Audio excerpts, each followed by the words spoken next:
ಮೂಕನಾಗಬೇಕು ಜಗದೊಳು ಜ್ವಾಕೆಯಾಗಿರಬೇಕು ಅನ್ನುವಂತಹ ಕಡ್ಕೋಳದ ಮಡಿವಾಳೇಶ್ವರರು ಬರೆದಿರುವಂತಹ ಒಂದು ತತ್ವ ಪದವನ್ನ ಬಹಳ ಸುಂದರವಾಗಿ ಹಾಡಿದರು. ಮಧ್ಯದೊಳಗೆ ಒಂದು ಸಾಲು ಬರುತ್ತೆ. ಆಶೆಯ ನಳಿಬೇಕು ಮನದ ಹೇಸಿಕೆ ತೊಳಿಬೇಕು, ಆಶೆಯ ನಳಿದು ಹೇಸಿಕೆ ತೊಳೆದು ಈಶ ಮಹಾಂತನ ಪಾದ ಹಿಡಿಬೇಕು ಅಂತೇಳಿ ಕಡ್ಕೋಳದ ಮಡಿವಾಳೇಶ್ವರರು ಬಹಳ ಸುಂದರವಾಗಿ ಹೇಳುತ್ತಾರೆ. ಹಾಗ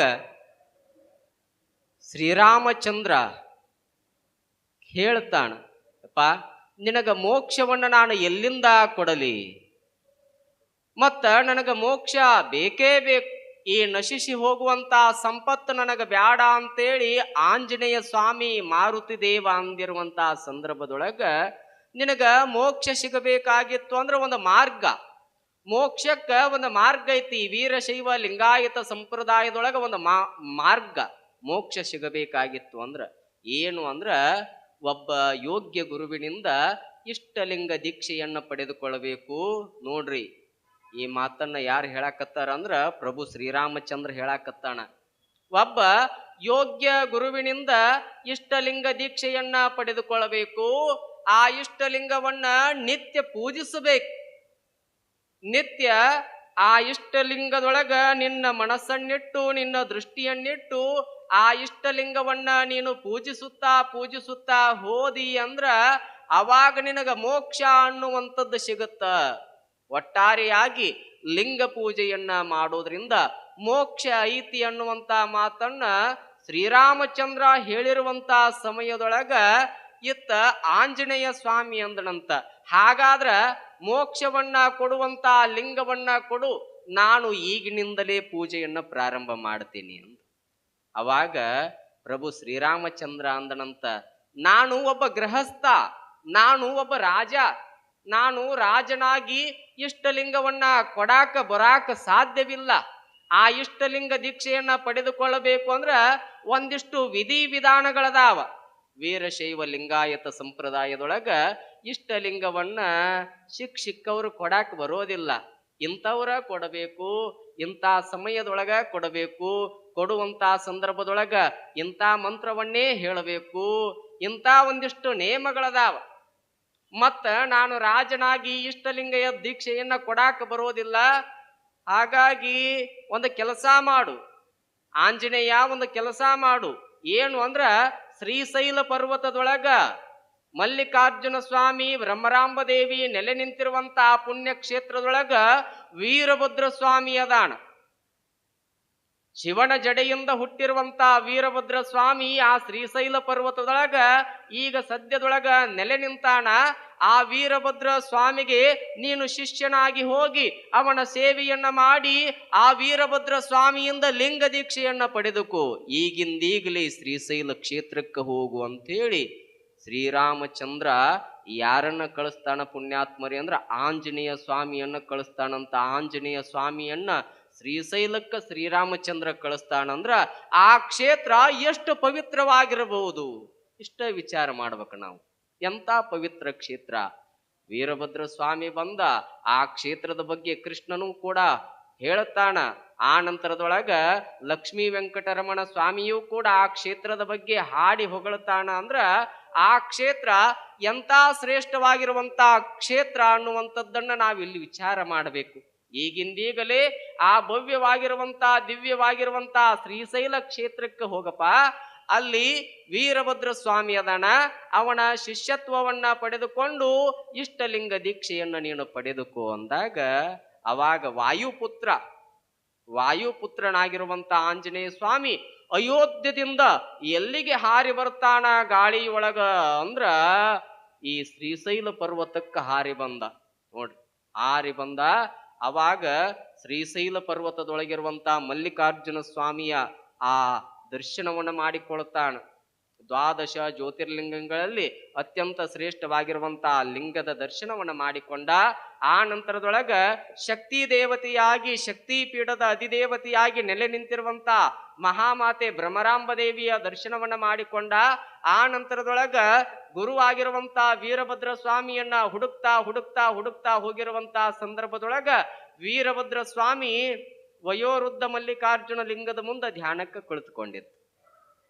ಅವಾಗ ಬಂದು ಕೈ ಮುಗಿದು ಕರವಣ್ಣ ಮುಗಿದು ಶಿರವಣ್ಣ ಬಾಗಿ ಮಂಡೆಯನ್ನೂರಿ, ಎರಡೂ ಮಂಡೆಯನ್ನೂರಿ ವೀರಭದ್ರ ಸ್ವಾಮಿಯ ಮುಂದ ಆಂಜನೇಯ ಸ್ವಾಮಿ ಕುಳಿತುಕೊಳ್ತಾನ. ಕುಳಿತುಕೊಂಡಾಗ, ಅಯ್ಯ ವೀರಭದ್ರ ಸ್ವಾಮಿಯೇ ಸ್ವಲ್ಪ ಕಣ್ಣು ತೆಗೆದು ನೋಡು ಅಂದಾಗ ವೀರಭದ್ರ ಸ್ವಾಮಿ ಕಣ್ಣು ತೆಗೆದು ನೋಡುತ್ತಾನ. ಕಣ್ಣು ತೆಗೆದು ನೋಡಿದಾಗ ಹೇಳ್ತಾನ, ತನ್ನ ಪರಿಚಯವನ್ನ ಮಾಡಿಕೊಳ್ತಾನ ಆಂಜನೇಯ ಸ್ವಾಮಿ. ನಾನು ಹೀಗ ಮಾರುತಿ ಅಂತ ಕರೀತಾರ, ಆಂಜನೇಯ ಅಂತ ಕರೀತಾರ. ನಾನು ಅಯೋಧ್ಯಪುರದ ಮರ್ಯಾದಾ ಪುರುಷೋತ್ತಮನಾಗಿರುವಂತಹ ದಶರಥ ಮಹಾರಾಜನ ಜ್ಯೇಷ್ಠ ಸುಪುತ್ರನಾಗಿರುವಂತಹ ಶ್ರೀರಾಮಚಂದ್ರನ ಬಲಗೈ ಬಂಟ. ನನ್ನನ್ನ ಆಂಜನೇಯ, ಮಾರುತಿ ಅನೇಕ ನಾಮಗಳಿಂದ ನನ್ನನ್ನು ಕರೀತಾರ. ನನ್ನ ಪ್ರಭು ಆಗಿರುವಂತಹ ಶ್ರೀರಾಮಚಂದ್ರ ಹೇಳಿ ಕಳಿಸ್ಯಾನ, ನನಗ ಮೋಕ್ಷ ಬೇಕು ಅಂತ ಕೇಳಿದ್ಯಾ.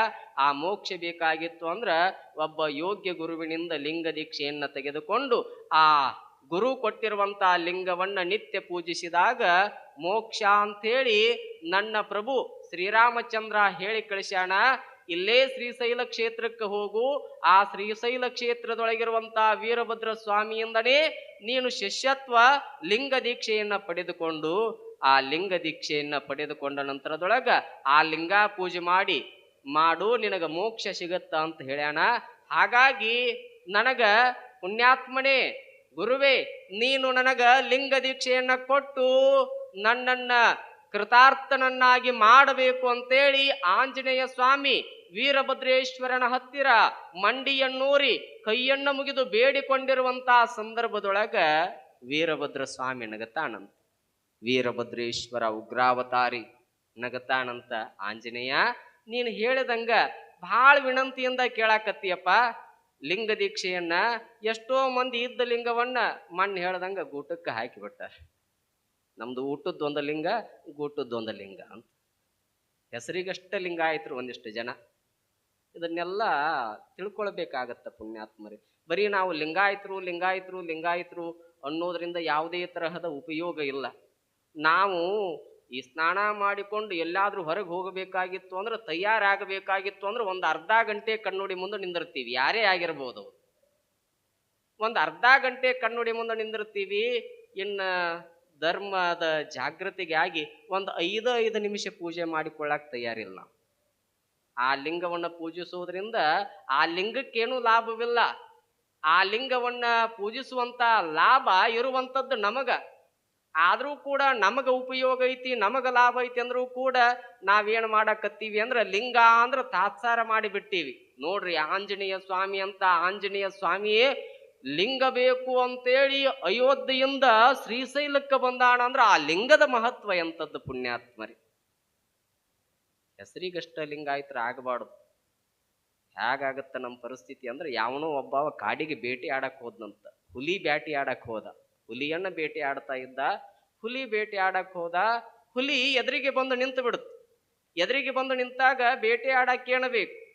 ಕೈಯಾಗ ಬಲವಾಗಿರುವಂತ ಯಾವ್ದಾದ್ರು ಒಂದು ಕತ್ತಿ, ಕಟಾರಿ ಅಥವಾ ಒಂದು ಬಂದೂಕ್ ಬೇಕಾಗತ್ತೆ. ಅವ ಬಂದೂಕ್ ಕೊಯ್ತಾ ಇದ್ದ ದಿನನಿತ್ಯ. ಹುಲಿ ಎದುರಿಗೆ ಬಂದು ನಿಂತು ಬಿಡುತ್ತು ಒಂದು ದಿನ. ಅವಾಗ ಹಿಂದ ಈಗ ಕೈಯಾಡಿಸಿ ನೋಡ್ತಾನ, ಬೆಣ್ಣ ಹಿಂದ ಬಂದೂಕ ಇದ್ದಿದ್ದಿಲ್ಲ ಅವನ ಕಡೆ. ಬಂದೂಕ ಮನ್ಯಾಗ ಮರೆತು ಬಂದ್ಬಿಟ್ಟಿದ್ದವ. ಅವಾಗ ಹುಲಿ ಗರ್ಜನೆ ಮಾಡ್ತಾ ನಿಂತು ಅವಾಗವ ಅನ್ನಂತ, ಹುಲಿ, ನನ್ನ ಕಡೆ ಬಂದೂಕಿಲ್ಲ ಅಂತ ತಿಳ್ಕೊಳಕ್ ಹೋಗ್ಬೇಡ. ದಿನಾ ತರ್ತಿದ್ಯ, ಇವತ್ತ ದುರ್ದೈವಕ್ಕ ಮರೆತು ಬಂದೀನಿ. ಆ ಬಂದೂಕ ಮನ್ಯಾಗ ಐತಿ, ಬೇಕಾದ್ರೆ ಸಾಕ್ಷಿಗೆ ನನ್ನ ಹತ್ರ ಆ ಬಂದೂಕಿನ ಲೈಸೆನ್ಸ್ ಐತಿ ನೋಡು ಅಂತ ಆ ಹುಲಿ ಮುಂದ ಬಂದೂಕಿನ ಲೈಸೆನ್ಸ್ ಹಿಡಿದ್ನಂತವ. ಅದಕ್ಕೆ ಲೈಸೆನ್ಸ್ ಅಂದ್ರೆ ಏನು ಗೊತ್ತಾಗತ್ತಾನೆ? ಬಂದು ಅವನು ತಿಂದ ಬಿಡುತ್ತಾ. ಆ ಲೈಸೆನ್ಸ್ ಏನು ನೋಡ್ಲಿಲ್ಲ. ಆ ಬಂದೂಕ ಇತ್ತು ಅಂದ್ರೆ ಅದು ಬದುಕ್ತಿದ್ದವ. ಹಂಗ ನಾವು ಹೆಸರಿಗೆ ನಾವು ಲಿಂಗಾಯತರು ಅಂತ ಅನ್ನಕತ್ತೀವಿ. ಲಿಂಗಾಯತರು ಅನ್ನುವಂತಹ ಲೈಸೆನ್ಸ್ ಇಟ್ಕೊಂಡು ಓಡಾಡಕತ್ತೀವಿ. ಆದ್ರ ಬಂದೂಕು ಅನ್ನುವಂತ ಲಿಂಗವನ್ನು ನಾವು ಧರಿಸೇ ಇಲ್ಲ. ಅಧರ್ಮ ಬಂದು ನಮ್ಮನ್ನ ಒಂದು ದಿನ ತಿಂದು ಹೋಗಿಬಿಡುತ್ತ ಅಂತ. ಅಧರ್ಮ ಅನ್ನುವಂಥದ್ದು, ಅನೀತಿ ಅನ್ನುವಂಥದ್ದು ಒಂದು ದಿನ ನಮ್ಮನ್ನ ಬಂದು ತಿಂದು ಹೋಗಿಬಿಡುತ್ತ ಹುಲಿ ಸ್ವರೂಪದೊಳಗ. ಹಾಗಾಗಿ ನಾವು ಲಿಂಗ ಕಟ್ಟಿಕೊಂಡು ಅದನ್ನ ಪೂಜೆಯನ್ನ ಮಾಡದೇ ಇದ್ರೂ ಪರವಾಗಿಲ್ಲ. ಕೊನೆ ಪಕ್ಷ ಆ ಲಿಂಗ ಅನ್ನುವಂಥದ್ದು ಕೊರಳ ಮ್ಯಾಗಿತ್ತು ಅಂದ್ರ ನಮ್ಮ ಎಷ್ಟೋ ದಟ್ಟ ದಾರಿದ್ರ್ಯತನಗಳೆಲ್ಲ ದೂರವಾಗುತ್ತಾವ ಪುಣ್ಯಾತ್ಮರೇ. ಹಾಗಾಗಿ ಎಲ್ಲ ಪುಣ್ಯಾತ್ಮರಲ್ಲಿ ಒಂದು ವಿನಂತಿ, ಆ ಲಿಂಗವನ್ನ ಕೊಡುವಂಥವ್ರು ಸಾಕಷ್ಟು ಜನ ಗುರುಗಳು ಸಿಗುತ್ತಾರೆ. ಅವ್ರಿಗೇನು ರೊಕ್ಕ ರೂಪಾಯಿ ಬಂಗಾರ ಬೆಳ್ಳಿ ಏನೂ ಕೊಡುವಂಗಿಲ್ಲ. ತಾವು ವಿನಂತಿಯನ್ನ ಮಾಡಿಕೊಂಡು ಕೇಳಿದ್ರಿ ಅಂದ್ರ ಹೆಮ್ಮೆಯಿಂದ ಲಿಂಗ ದೀಕ್ಷೆಯನ್ನು ಕೊಡುವಂತಹ ಗುರುಗಳು ಮಠಾಧೀಶರು ಎಷ್ಟೋ ಜನ ಮುಂದೆ ಬರ್ತಾರ. ಹಾಗಾಗಿ ತಾವೆಲ್ಲ ಲಿಂಗಾಯತರು ಅನ್ನುವಂಥವ್ರು ಲಿಂಗವನ್ನ ಪಡೆದುಕೊಂಡು ಆ ಲಿಂಗ ಪೂಜೆಯನ್ನ ಮಾಡಿಕೊಳ್ಳಬೇಕು ಅನ್ನುವಂಥದ್ದ ಒಂದು ಈ ಕಥೆಯ ಉದ್ದೇಶ. ಅವಾಗ ವೀರಭದ್ರ ಸ್ವಾಮಿ ನಕ್ಕನಂತ, ನಾನು ನಿನಗೆ ಲಿಂಗ ದೀಕ್ಷೆಯನ್ನ ಕೊಡಬೇಕು ಅಂತ ಮಾಡೀನಿ, ಇಲ್ಲ ಅಂತಲ್ಲ, ಬಹಳ ವಿನಂತಿಯಿಂದ ಕೇಳಾಕತ್ತಿ. ಎಷ್ಟೋ ಜನ ಇದ್ದ ಲಿಂಗಾಣ ಬೀಸಿ ಒಗೆದು ಬಿಟ್ಟಾರ. ಅಂತ ಸಂದರ್ಭದೊಳಗ ಅಯೋಧ್ಯದಿಂದ ಹಾರಿಕೊಂಡು ನನ್ನ ಹತ್ರ ಲಿಂಗ ಬೇಕು ಅಂತ ಕೇಳಾಕತ್ತಿಯಲ್ಲ, ನಿನಗ ಲಿಂಗ ದೀಕ್ಷೆಯನ್ನ ಕೊಡ್ತೀನಪ್ಪ.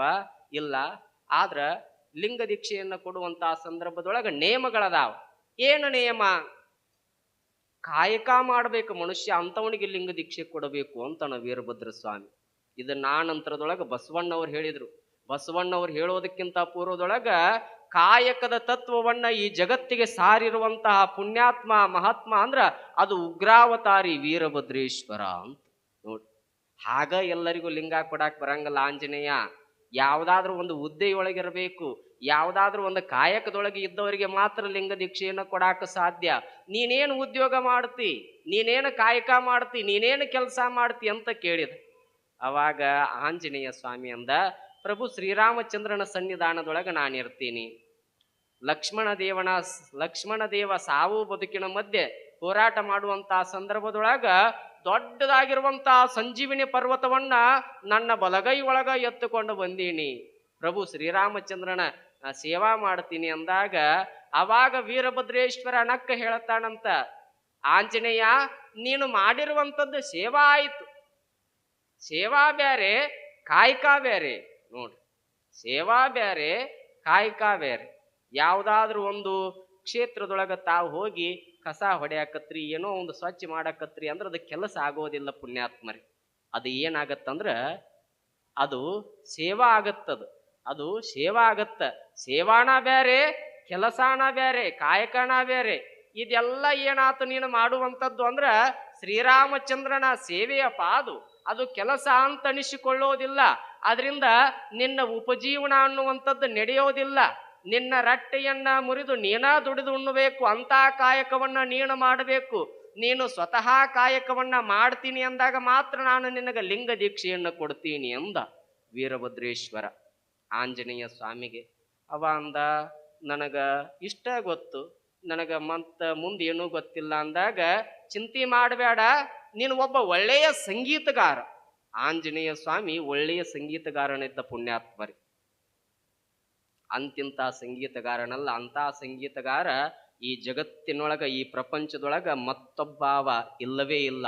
ಅಂತ ದೊಡ್ಡ ಸಂಗೀತಗಾರ, ಅಂತ ಒಬ್ಬ ದಿವ್ಯಜ್ಞಾನಿ. ಆದ್ರ ತನ್ನ ಶಕ್ತಿಯ ಅರಿವು ಅವನಿಗೆ ಇದ್ದಿದ್ದಿಲ್ಲ, ಒಬ್ಬ ಋಷಿಯ ಶಾಪವಾಗಿತ್ತು. ಆಗ ನೀನೊಬ್ಬ ಅದ್ಭುತ ಸಂಗೀತಗಾರನಿದ್ದಿ. ನೀನು ಆ ಸಂಗೀತವನ್ನ ಬಳಸಿಕೊಂಡು ಕೈಲಾಸಕ್ಕೆ ಹೋಗು. ಆ ಕೈಲಾಸದೊಳಗ ಶಿವ ಪಾರ್ವತಿಯರ ಸನ್ನಿಧಾನದೊಳಗ ಶಿವನ ಮುಂದ ನಿನ್ನ ಸಂಗೀತದ ಸೇವೆಯನ್ನ ಮಾಡು. ಅದನ್ನ ಕಾಯಕವನ್ನ ಮಾಡಿಕೋ. ಸೇವಾ ಮಾಡಕ್ ಹೋಗಬೇಡ, ಅದನ್ನ ಕಾಯಕವನ್ನ ಮಾಡು. ಆನಂದದಿಂದ ಹಾಡು. ಅವರೆಷ್ಟು ಕೊಡ್ತಾರಲ್ಲ ಅಷ್ಟು ತೆಗೆದುಕೊಂಡು ಬಾ. ಅವಾಗದು ಕಾಯಕ ಅಂತ ಅನಿಸಿಕೊಳ್ಳುತ್ತ. ಅವಾಗ ನಾನು ನಿನಗೆ ಲಿಂಗ ದೀಕ್ಷೆಯನ್ನು ಕೊಡ್ತೀನಿ ಅಂತೇಳಿ ವೀರಭದ್ರ ಸ್ವಾಮಿ ಆಂಜನೇಯನಿಗೆ ಹೇಳಿರುವಂತಹ ಸಂದರ್ಭದೊಳಗ ಅವಾಗ ಆಂಜನೇಯ ಸ್ವಾಮಿ ಏನು ಮಾಡಿದ ಅಂದ್ರ, ಮೊದಲೇ ವಾಯುಪುತ್ರ ನೇರವಾಗಿ ಕೈಲಾಸಕ್ಕೆ ಹಾರಿದ. ಹಾರಿ ಶಿವನ ಹತ್ತಿರ ವಿನಂತಿಯನ್ನು ಮಾಡಿಕೊಂಡ, ಹೇ ಪರಮಾತ್ಮನೇ, ಹೇ ಶಿವನೇ, ನೀನು ನನಗೊಂದು ಕಾಯಕವನ್ನು ಕೊಡಬೇಕು, ಒಂದು ಕೆಲಸ ಕೊಡಬೇಕು. ಏನು ಕೆಲಸ ಮಾಡ್ತಿ ಅಂತ ಕೇಳ್ತಾನ. ಯಾರು? ಪರಮಾತ್ಮ ಶಿವ ಆಂಜನೇಯ ಸ್ವಾಮಿಗೆ. ಏನಿಲ್ಲ, ನಾನೊಬ್ಬ ಉತ್ತಮ ಸಂಗೀತಗಾರನದೀನಿ. ಈ ಕೈಲಾಸದೊಳಗ ನಿಮ್ಮನ್ನೆಲ್ಲರನ್ನ ರಂಜಿಸುವಂತ ಸಂಗೀತದ ಕಾಯಕ ಮಾಡ್ತೀನಿ, ಬಹಳ ಚೆನ್ನಾಗಿ ಹಾಡ್ತೀನಿ. ಆವಾಗ ನೀನು ತಿಳಿದಷ್ಟು ನನಗೆ ಕಾಣಿಕಾ ಕೊಡು. ಅಷ್ಟ ಅಂತಲ್ಲ, ಇಷ್ಟ ಅಂತಲ್ಲ, ನಾನು ದುಡ್ದಿರುವುದಕ್ಕ ನಾನು ಎಷ್ಟು ದುಡ್ದಿರ್ತೀನಲ್ಲ ಅಷ್ಟನ್ನ ಮಾತ್ರ ಕೊಡು. ಒಟ್ಟಾರೆಯಾಗಿ ನನಗೊಂದು ಕಾಯಕ ಬೇಕು, ಒಂದು ಕೆಲಸ ಬೇಕು ಅಂದಾಗ ಆಯ್ತು ಅಂದ ಪರಮಾತ್ಮ. ಅವಾಗ ತನ್ನ ಸುಶ್ರಾವ್ಯ ಕಂಠದಿಂದ ಅಮೋಘವಾಗಿ ಬಹಳ ಚಂದ ಹಾಡಿದ ಆಂಜನೇಯ ಸ್ವಾಮಿ ಅವನ ಕಂಠಕ್ಕೆ ಮನಸೋತಿರುವಂತ ಶಿವ ಅಂದನಂತ, ಇವತ್ತು ಒಂದ ದಿನಾನ ನಿನ್ನ ಕಾಯಕ ಆಗಬಾರ್ದಪ್ಪ, ನಿತ್ಯ ಕೈಲಾಸಕ್ಕೆ ಬರ್ಬೇಕು ನೀನು. ನಿತ್ಯ ಕೈಲಾಸಕ್ಕೆ ಬಂದು ಒಂದು ತಾಸ ಸಂಗೀತವನ್ನ ಹಾಡಬೇಕು. ನಾನು ನಿತ್ಯ ನಿನಗ ಬಂಗಾರದ ನಾಣ್ಯವನ್ನ ಕೊಡಬೇಕು. ಇನ್ನು ಮ್ಯಾಗಿಂತ ಈ ಕಾಯಕ, ಈ ಕೆಲಸ ನಿನಗ ಕಾಯಮ್ಮಾಗಿ ನಾನು ಕೊಟ್ಟೀನಿ ಅಂದ ಪರಮಾತ್ಮ. ಬಹಳ ಸಂತೋಷ ಆಯ್ತು. ಅವಾಗ ಹಾಡಿ ಕಾಯಕ ಮಾಡಿ ಆ ಬಂಗಾರದ ನಾಣ್ಯವನ್ನ ತೆಗೆದುಕೊಂಡು ಎಲ್ಲಿಗೆ ಬಂದ ಅಂದ್ರ ಶ್ರೀಶೈಲ ಪರ್ವತದೊಳಗ ಇರುವಂತಹ ಉಗ್ರಾವತಾರಿ ಗುರು ವೀರಭದ್ರೇಶ್ವರನ ಮುಂಭಾಗದೊಳಗೆ ಬಂದ ನಿಂತ. ಯಪ್ಪ, ನೀನ್ ಹೇಳಿದಂಗ ಕೈಲಾಸದೊಳಗ ಹಾಡಿದ್ಯಾ, ಅದು ಕಾಯಕ ಅಂತೇಳಿ ಪರಮಾತ್ಮ ನನಗೊಂದಿಷ್ಟು ಬಂಗಾರದ ನಾಣ್ಯಗಳನ್ನ ಕೊಟ್ಟಾನ, ನೋಡು ನನಗ ಕೆಲಸ ಸಿಕ್ತು ಅಂತೇಳಿ ಬಹಳ ಸಂತೋಷಪಟ್ಟ. ಈಗಾದ್ರೂ ನನಗ ಲಿಂಗ ದೀಕ್ಷೆಯನ್ನು ಕೊಡು ಅಂದಾಗ ಅವಾಗ ಉಗ್ರಾವತಾರಿ ಗುರು ವೀರಭದ್ರೇಶ್ವರ ಏನು ಮಾಡಿದ ಅಂದ್ರ ಆಂಜನೇಯ ಸ್ವಾಮಿಗೆ ಅನೇಕ ನಿಯಮಗಳಿರ್ತಾವ ಪುಣ್ಯಾತ್ಮರೇ. ಆ ನಿಯಮಗಳನ್ನೊಳಗೂಡಿಕೊಂಡು ಲಿಂಗ ಕೊಟ್ಟಾಗ ಯಾವಾಗ ವೀರಭದ್ರ ಸ್ವಾಮಿ ಕೊಟ್ಟಿರುವಂತ ಲಿಂಗವನ್ನ ತನ್ನ ಕೈಯಾಗ ಹಿಡ್ಕೊಂಡನಲ್ಲ, ಇಷ್ಟ ಆನಂದ ಆತು ಆಂಜನೇಯ ಸ್ವಾಮಿಗೆ. ಜಗತ್ತನ್ನೇ ಗೆದ್ದಂತ ಆನಂದವಾಗಿ ಬಿಡುತ್ತೆ ನೋಡ್ರಿ ಲಿಂಗ ಕೈಯಾಗ ಬಂದಾಗ. ಆಂಜನೇಯ ಸ್ವಾಮಿಗೆ ಅಷ್ಟು ಆನಂದ ಆಗಿರ್ಬೇಕಾದ್ರೆ ನಿತ್ಯ ನಾವು ಆ ಲಿಂಗ ಪೂಜೆ ಮಾಡಿದ್ರೆ ನಮಗೆ ಎಷ್ಟು ಆನಂದ ಆಗಕ್ಕಿಲ್ಲ ಅಂತ. ಆಂಜನೇಯ ಸ್ವಾಮಿಗೆ ಜಗತ್ತನ್ನೇ ಗೆದ್ದಂತ ಒಂದು ಆನಂದ. ಇನ್ನು ಸಾಕು, ನನಗೇನೂ ಬೇಡವೇ ಬೇಡ, ಈ ಲಿಂಗ ಒಂದಿದ್ರೆ ಸಾಕು. ಈ ಲಿಂಗ ಪೂಜೆಯನ್ನ ಮಾಡ್ತಾ ಆನಂದದಿಂದ ವೀರಭದ್ರೇಶ್ವರನ ಸೇವಾ ಮಾಡುತ್ತಾ ಮಲ್ಲಿಕಾರ್ಜುನ ಸ್ವಾಮಿಯ ಸನ್ನಿಧಾನದೊಳಗ, ಭ್ರಮರಾಂಬ ದೇವಿಯ ಸನ್ನಿಧಾನದೊಳಗ ನಾನು ಇಲ್ಲೇ ಕಾಲ ಕಳೆದು ಬಿಡ್ತೀನಿ ಅಂತೇಳಿ ನಿರ್ಧಾರವನ್ನ ಮಾಡ್ತಾನ. ಆಂಜನೇಯ ಸ್ವಾಮಿ ಏನು ಮಾಡ್ತಾ ಇದ್ದ ಅಂದ್ರ ಮತ್ತ ನಿತ್ಯ ಲಿಂಗ ಪೂಜೆಯನ್ನ ಮಾಡ್ತಾ ಇದ್ದ. ಯಥಾ ರೀತಿಯಾಗಿ ಮತ್ತ ಕೆಲಸಾನು ಮಾಡಬೇಕಲ್ಲ, ಕೈಲಾಸಕ್ಕೆ ಹೋಗಿ ಶಿವ ಪಾರ್ವತಿಯರ ಮುಂದೆ ಹಾಡಿ ಬರ್ಬೇಕು. ನಿತ್ಯ ಹೋಗ್ತಾ ಇದ್ದ, ಹಾಡ್ತಾ ಇದ್ದ. ಮತ್ತ ಶ್ರೀಶೈಲ ಕ್ಷೇತ್ರಕ್ಕೆ ಬಂದು ಆ ಪಾತಾಳ ಗಂಗೆಯೊಳಗ ಸ್ನಾನ ಮಾಡಿ ಆ ಆನಂದದಿಂದ, ಆ ಪಾತಾಳ ಗಂಗೆಯ ದಡದೊಳಗ ಆನಂದದಿಂದ ಲಿಂಗ ಪೂಜೆಯನ್ನ ಮಾಡ್ತಾ ಅನೇಕ ದಿನಗಳು ಕಳೀತಾ ಇರುವಂತಹ ಸಂದರ್ಭದೊಳಗ ಪಾರ್ವತಾದೇವಿ ಗಮನಿಸ್ತಾಳ. ಶಿವನ ಸತಿಯಾಗಿರುವಂತ ಪಾರ್ವತಾದೇವಿ ಅಂದಳಂತ, ಇಲ್ಲ ಆಂಜನೇಯ ಮಾರುತಿ ದೇವ ಏನು ಮಾಡಕತ್ತಾನ, ಬರ್ತಾನ, ಹಾರಿಕೊಂಡು ಬರ್ತಾನ, ಒಂದು ತಾಸು ಹಾಡ್ತಾನ, ನಾವು ಕೊಡುವಂತ ಬಂಗಾರದ ನಾಣ್ಯ ತಗೊಳ್ತಾನ, ಮತ್ತ ಹೋಗಿ ಬಿಡ್ತಾನಲ್ಲ, ಏನು ಮಾಡ್ತಿರ್ಬೋದಿವ, ಎಲ್ಲಿಗೆ ಹೋಗ್ತಿರ್ಬೋದು ಅಂತೇಳಿ ಪಾರ್ವತಾದೇವಿ ವಿಚಾರ ಮಾಡ್ತಾಳ. ವಿಚಾರ ಮಾಡಿದಾಗ ನೋಡ್ತಾಳ, ಹಾಡಿ ಎಲ್ಲಿಗೆ ಬರ್ತಾ ಇದ್ದ ಅಂದ್ರೆ ಶ್ರೀಶೈಲ ಕ್ಷೇತ್ರಕ್ಕೆ ಬರ್ತಾ ಇದ್ದ. ಪಾತಾಳ ಗಂಗೆಯೊಳಗೆ ಆಂಜನೇಯ ಸ್ವಾಮಿ ಸ್ನಾನ ಮಾಡಿ ಆನಂದದಿಂದ ಲಿಂಗ ಪೂಜೆಯನ್ನು ಮಾಡಿಕೊಳ್ಳುತ್ತಾ ಇದ್ದ. ಅವಾಗ ಪಾರ್ವತಾದೇವಿ ಅಂತಾಳಂತ, ಓಹೋ ಹೋ ಹೋ ಹೋ ಹೋ, ಲಿಂಗ ಪೂಜೆಯನ್ನು ಮಾಡಿಕೊಳ್ಳುವುದಕ್ಕಾಗಿ ಶ್ರೀಶೈಲ ಕ್ಷೇತ್ರಕ್ಕೆ ಹೋಗ್ತಾನ, ಮತ್ತ ಆ ಲಿಂಗ ದೀಕ್ಷೆಯನ್ನು ವೀರಭದ್ರೇಶ್ವರ ಕೊಟ್ಟಾನಲ್ಲ, ಮತ್ತ ದುಡಿಯೋದಿಲ್ಲೇ ಇರೋದು ಅಲ್ಲೇನೋ ಅಂತೇಳಿ ವಿಚಾರ ಮಾಡಿದ್ಲು ಪಾರ್ವತಾದೇವಿ. ಆ ಪಾರ್ವತಾದೇವಿ ತಲೆಯೊಳಗೆ ಇಂಥ ವಿಚಾರ ಬಂತು, ಅಗಾರ ದುಡ್ಡು ನಾವು ಕೊಡಬೇಕು, ಅಲ್ಲಿರಬೇಕು, ನಮ್ಮ ಹತ್ರ ಇರ್ಬೇಕು. ಕೆಲಸ ಮಾಡುವಂಥವ್ರು ಯಾವತ್ತೂ ಕೂಡ ನಮ್ಮ ಹತ್ರ ಇರ್ಬೇಕು, ಅವ್ರು ಯಾವತ್ತೂ ಎಲ್ಲಿಯೂ ಹೋಗಬಾರ್ದು. ಇವ ಎದರ ಸಲುವಾಗಿ ಆ ಶ್ರೀಶೈಲ ಕ್ಷೇತ್ರಕ್ಕೆ ಹೋಗುತ್ತಾನ, ಆ ಲಿಂಗ ಪೂಜೆಯ ಸಲುವಾಗಿಯೇ ಶ್ರೀಶೈಲ ಕ್ಷೇತ್ರಕ್ಕೆ ಹೋಗುತ್ತಾನಲ್ಲ, ಇವನ ಕೊರಳೊಳಗಿರುವಂತ ಲಿಂಗವನ್ನ ನಾನು ಮಾಡಿಬಿಡ್ತೀನಿ ಅಂಥೇಳಿ ಆಂಜನೇಯ ಸ್ವಾಮಿಯ ಕೊರಳಾಗಿರುವಂತ ಲಿಂಗವನ್ನ ಪಾರ್ವತಾದೇವಿ ತನ್ನ ದಿವ್ಯ ದೃಷ್ಟಿಯಿಂದ ತನ್ನ ತಪಸಿದ್ಧಿಯ ಬಲದಿಂದ ಮಾಯ ಮಾಡಿಬಿಟ್ಟಳು. ಅವಾಗ ಆಂಜನೇಯ ಹಾಡಿ ಪಾತಾಳ ಗಂಗೆಗೆ ಬಂದು ಸ್ನಾನ ಮಾಡಿ ಇನ್ನೇನು ಕೊರಳಾಗಿರುವಂತ ಲಿಂಗವನ್ನ ಈಗ ಮುಟ್ಟಿ ಆ ಲಿಂಗವನ್ನ ಕೈಯಾಗಿ ಇಟ್ಕೊಂಡು ಪೂಜಿಸಬೇಕು ಅನ್ನುವಂತ ಸಂದರ್ಭದೊಳಗ ಈಗ ಕೊರಳಿಗೆ ಕೈ ಹಾಕಿ ನೋಡ್ತಾನ, ಕೊರಳಾಗಿರುವಂತ ಇಷ್ಟಲಿಂಗವೇ ಇದ್ದಿದ್ದಿಲ್ಲ. ನೋಡ್ತಾನ ಎಲ್ಲಿರ್ಬೋದು ಅಂತೇಳಿ ಪಾತಾಳ ಗಂಗೆಯೊಳಗೆ ಏನಾದ್ರೂ ಸ್ನಾನ ಮಾಡುವಂತ ಸಂದರ್ಭದೊಳಗ ಬಿದ್ದಿರಬಹುದು ಏನು ಅಂತೇಳಿ ಪಾತಾಳ ಗಂಗೆಯ ತುಂಬೆಲ್ಲ ಕೆಳಗಡೆ ಹೋಗಿ ಎಲ್ಲ ಹುಡುಕಾಡಿ ಬಂದರೂ ಕೂಡ ಲಿಂಗ ಅನ್ನುವಂಥದ್ದು ಸಿಗಲೇ ಇಲ್ಲ. ಅವಾಗ ಆಂಜನೇಯ ಸ್ವಾಮಿ ಹತಾಶನಾದ. ಇನ್ನ ಪ್ರಾಣಕ್ಕ ಪ್ರಾಣವಾಗಿರುವಂತಹ ಲಿಂಗವೇ ಇಲ್ಲಂದ ಮ್ಯಾಗ ಈ ಭೂಮಿಯ ಮೇಲೆ ನಾನು ಬದುಕಿದ್ದು ಏನು ಉಪಯೋಗ? ನೋಡ್ರಿ, ಲಿಂಗದ ಮ್ಯಾಗ ಎಷ್ಟು ಪ್ರೀತಿ ಆಂಜನೇಯ ಸ್ವಾಮಿ. ಕೊನೆಯದಾಗಿ ಪುಣ್ಯಾತ್ಮರೇ, ನಮ್ಮ ಜೊತೆ ಬರುವಂಥದ್ದು ಯಾವುದೂ ಬರೋದಿಲ್ಲ. ಏನು ಬರುತ್ತ ಅಂದ್ರ ಲಿಂಗ ಒಂದ ಬರುತ್ತೆ. ಲಿಂಗ ಒಂದ ಬರುತ್ತಾ, ಲಿಂಗವೇ ಶಾಶ್ವತವಾಗಿರುವಂಥದ್ದು. ಅದಕ್ಕ ಲಿಂಗ ಮಧ್ಯೆ ಜಗತ್ ಸರ್ವಂ ಅಂತ ಹೇಳ್ತಾರ. ಹಾಗಾಗಿ ಅಂತ ಲಿಂಗ ಸಂಪತ್ತಿನಗಿಂತಲೂ ಕೂಡ ಹೆಚ್ಚಿನದು.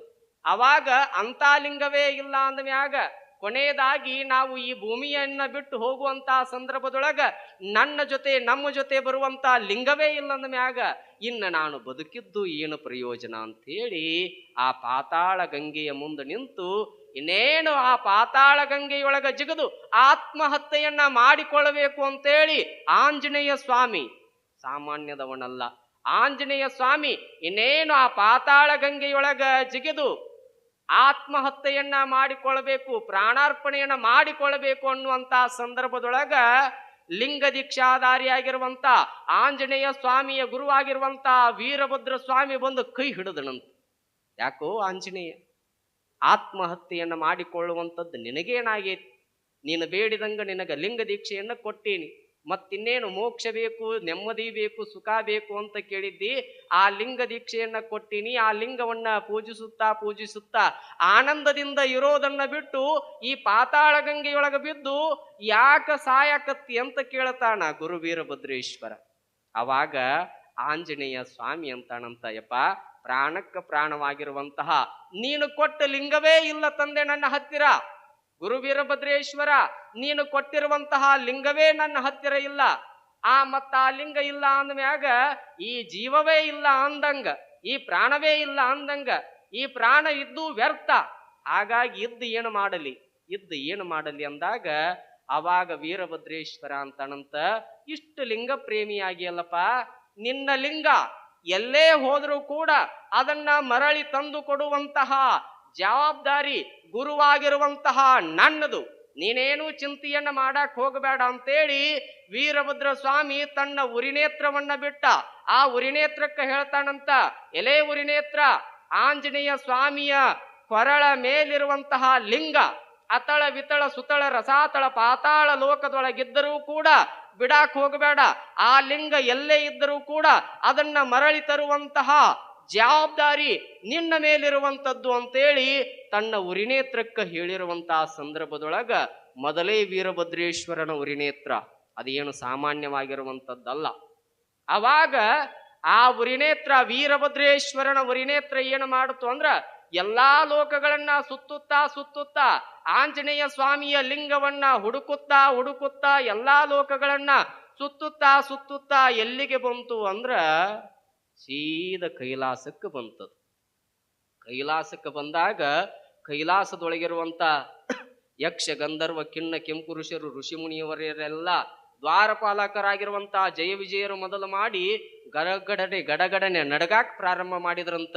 ವೀರಭದ್ರೇಶ್ವರನ ಉರಿನೇತ್ರ ಕೈಲಾಸದವರೆಗೂ ಬಂದೈತಿ ಅಂದ್ರ ಇಲ್ಲಿ ಯಾರ ಏನೋ ತಪ್ಪು ಮಾಡ್ಯಾರ, ಸುಮ್ಮನೆ ಬರುವಂತದ್ದಲ್ಲ. ವೀರಭದ್ರೇಶ್ವರನ ಉರಿನೇತ್ರ ಕೈಲಾಸಕ್ಕೆ ಬಂದೈತಿ ಅಂದ ಮ್ಯಾಗ ಇಲ್ಲಿ ಯಾರ ಏನೋ ತಪ್ಪು ಮಾಡ್ಯಾರ ಅಂತೇಳಿ ತಮ್ಮ ಒಳಗ ಮಾತನಾಡಿಕೊಳ್ಳಾಕತ್ರು. ಅದನ್ನ ಬರುವಂತ ಉರಿನೇತ್ರವನ್ನ, ವೀರಭದ್ರೇಶ್ವರನ ಉರಿನೇತ್ರವನ್ನ ಶಿವನೂ ನೋಡಿದನಂತ. ಶಿವ ನೋಡಿಂದ ವೀರಭದ್ರೇಶ್ವರನ ಉರಿನೇತ್ರ ಕೈಲಾಸಕ್ಕೆ ಯಾಕೆ ಬಂತು? ಯಾರು ತಪ್ಪು ಮಾಡಿರ್ತಾರಲ್ಲ ಅವರನ್ನ ಬೆನ್ನು ಹತ್ತುವಂತ ವೀರಭದ್ರೇಶ್ವರನ ಉರಿನೇತ್ರ ಅದು ಒಳ್ಳೆ ಕೈಲಾಸಕ್ಕೆ ಬಂದೈತಲ್ಲ. ಯಾರು ತಪ್ಪು ಮಾಡಿರಿ ಬೇಗ ಹೇಳ್ರಿ.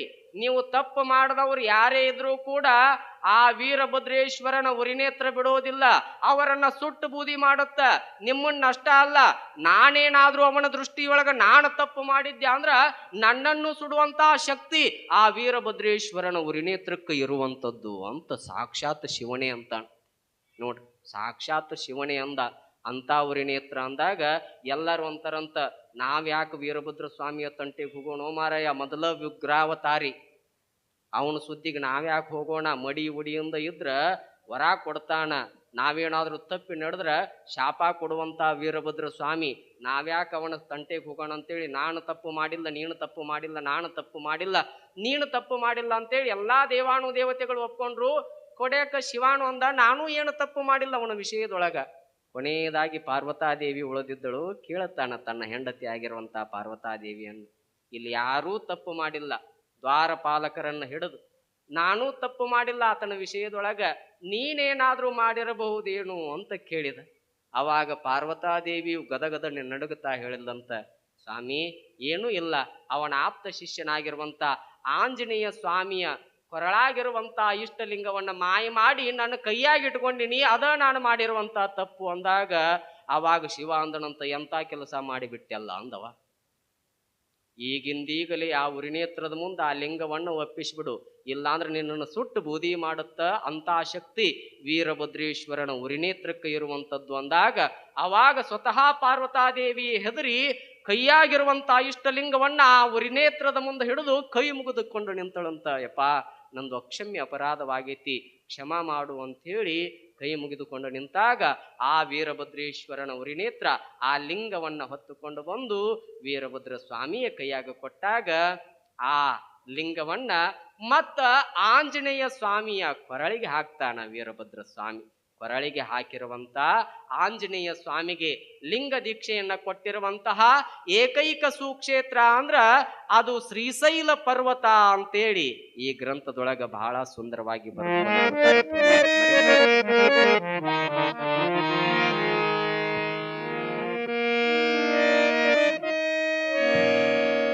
ಏನೋ ಧನ್ಯನೋ ಹನುಮ ಎಂತ ಮಾನ್ಯನೋ, ಹನುಮ ಎಂತ ಮಾನ್ಯನೋ.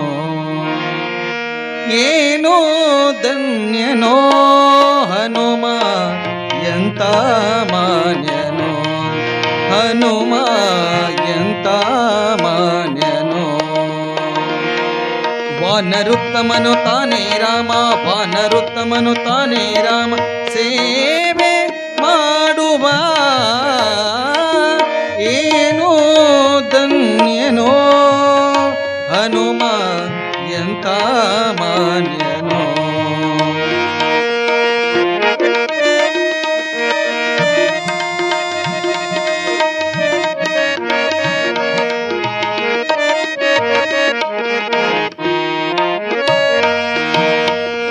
ಲಕ್ಷ ಲಕ್ಷ ಕಪಿಗಳಿರಲು, ಯಕ್ಷಗಂಧರ್ವರಿರಲು, ಲಕ್ಷ ಲಕ್ಷ ಕಪಿಗಳಿರಲು, ಯಕ್ಷಗಂಧರ್ವರಿರಲು,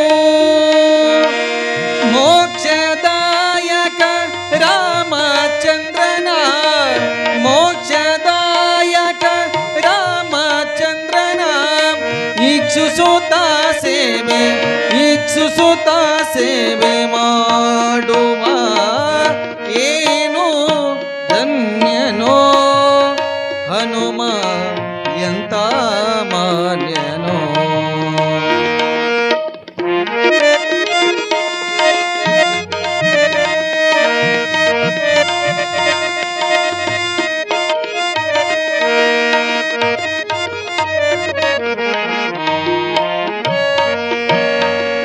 ಶಂಕಿಸುತ್ತ ಜಲದಿ ಧಾಟಲು, ಮಂಕು ಹಿಡಿ ವಾನರನೆಲ್ಲ, ಶಂಕಿಸುತ್ತ ಜಲದಿ ಧಾಟಲು, ಮಂಕು ಹಿಡಿ ವಾನರನೆಲ್ಲ, ಶಂಕೆಯಿಲ್ಲದೆ ಲಂಕೆಗೆ ಹೋಗಿ, ಶಂಕೆಯಿಲ್ಲದೆ ಲಂಕೆಗೆ ಹೋಗಿ, ಶಶಾಂಕ ವದನೆ, ಶಶಾಂಕ ವದನೆ, ಶಶಾಂಕ ವದನೆ, ಶಶಾಂಕ ವದನೆ, ಸೀತೆಯ ನೋಡಿದ ಏನೋ ಧನ್ಯನೋ ಹನುಮ ಎಂತ ಮಾನ್ಯನೋ.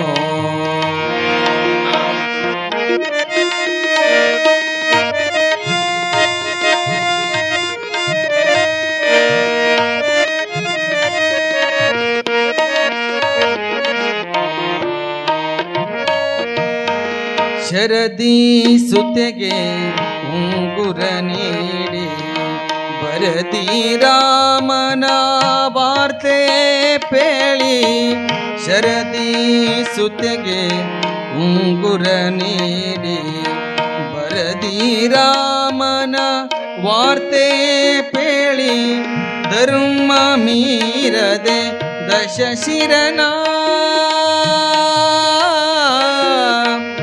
ಧರ್ಮ ಮೀರದೆ ದಶಶಿರನ ಪುರವದ ವಸು ತಿರುಗಿ ಪುರವದ ವಸು ತಿರುಗಿ ಪುರವದ ವಸು ತಿರುಗಿ ಬಂದ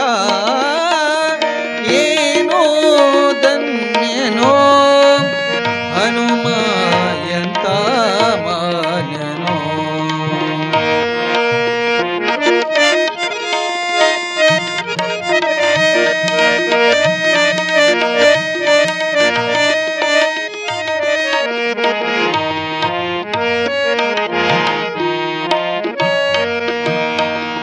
ರಾಮ ಪಾದ ನಿರುತ ಜಪಿಸಿ ಕಾಮ ಕ್ರೋಧ ಎಲ್ಲ ತ್ಯಜಿಸಿ ರಾಮ ಪಾದ ನಿರುತ ಜಪಿಸಿ ಕಾಮ ಕ್ರೋಧ ಎಲ್ಲ ತ್ಯಜಿಸಿ ಆ ಮಹಾಮಂತ್ರ ನಿಲಯ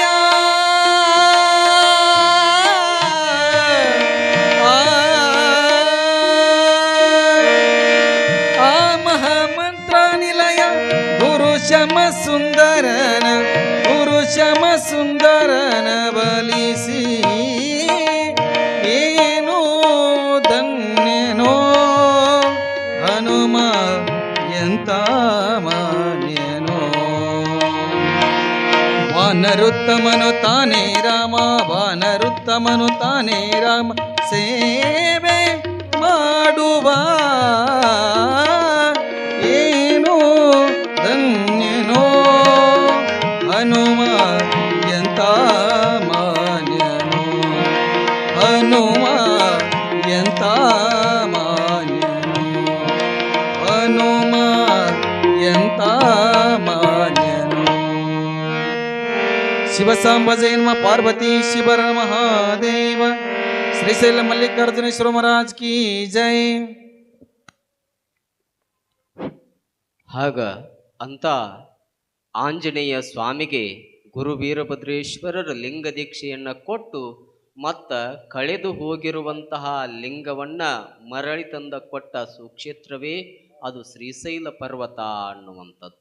ಹಾಗಾಗಿ ಅಂಥ ಸುಕ್ಷೇತ್ರವನ್ನ ಯಾರು ದರ್ಶನವನ್ನು ಮಾಡಿಕೊಂಡು ಬರ್ತಾರಲ್ಲ ಅಲ್ಲಿ ಅನೇಕ ಮಠಗಳದಾವ ಮತ್ತು ಅನೇಕ ಮೂರ್ತಿಗಳದಾವ. ಆದಷ್ಟು ನಮಗ ಎಷ್ಟು ಈ ಗ್ರಂಥದೊಳಗೆ ತಿಳಿಸಿಪಡುತ್ತಾರಲ್ಲ ಅಷ್ಟೆಲ್ಲ ವಿಷಯಗಳನ್ನು ನಾವೆಲ್ಲ ತಿಳಿದುಕೊಂಡು ಬಂದಂಥವರಾಗಿದ್ದೇವೆ ಪುಣ್ಯಾತ್ಮರೇ.